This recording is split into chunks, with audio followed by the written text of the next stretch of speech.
tie this jig right here. This is the hatchet head, wedge head, whichever one you want to call it. Tie that.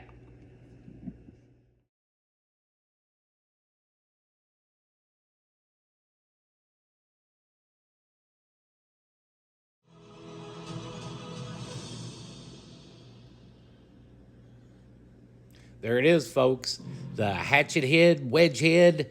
I'm not sure. I call them wedge heads. I hear a lot of people call them hatchet heads. It's a totally different style jig head. It's kind of sharp at the point. It should dive down in the water just a little bit faster, I would think. We're going to be using Danville 210 denier. We're going to be using red and chartreuse feathers. We're going to put some flash in it, but right now we're going to put that Sally Hansen's on. We're going to get that good base. We're going to let that stuff thicken up just a little bit. We're going to let it kind of glue everything down some. It gives me something to tie to, something that's going to cure where that jig is not going to spin. The body's not going to spin while I'm trying to tie it. We got our Danville thread going on. We started right there at the head. We went almost halfway back to the hook point. We're going to get us a good little base built up before we start putting those hackle feathers on.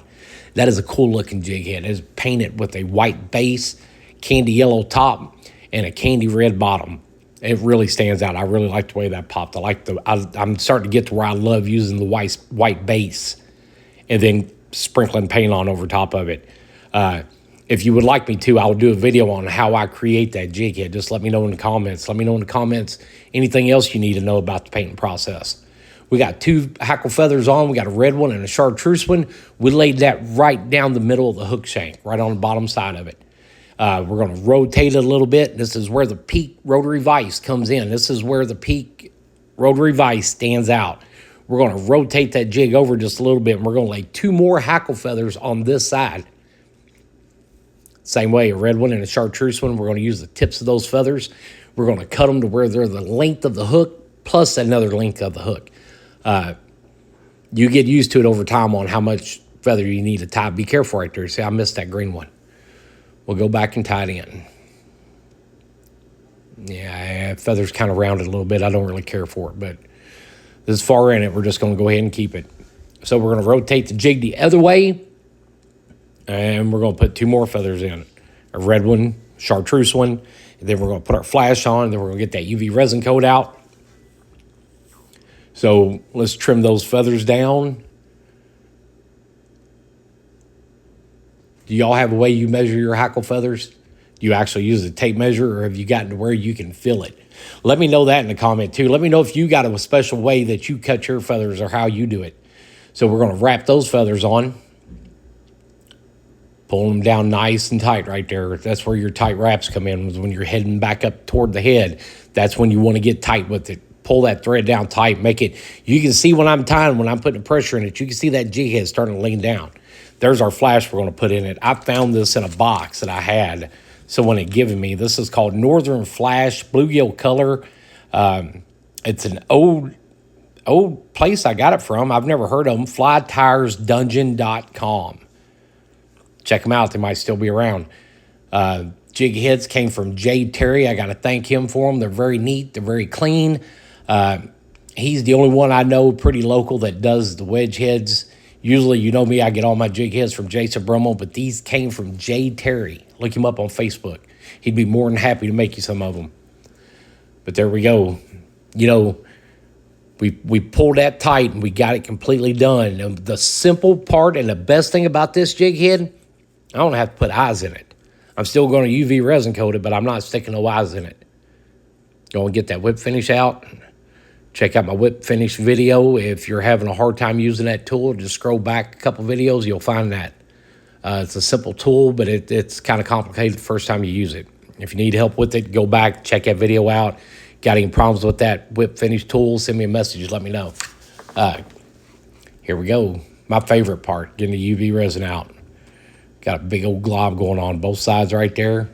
We're going to smooth it over it. Pushing it around the head. That way that the neck and the head is bonded together in one piece. That's why I don't do just the threads. I go do the threads, the head, all in one shot. All Thread is still sticking out a little bit. I think we're going to put another big old deep glob on it, and we're going to roll that drip. You watch real close, you'll see what I'm talking about when I talk about the drip. Now it's starting to run down the side, so we're going to catch it with that brush. And we're just going to roll that peak rotary vise around until we get the whole thing covered.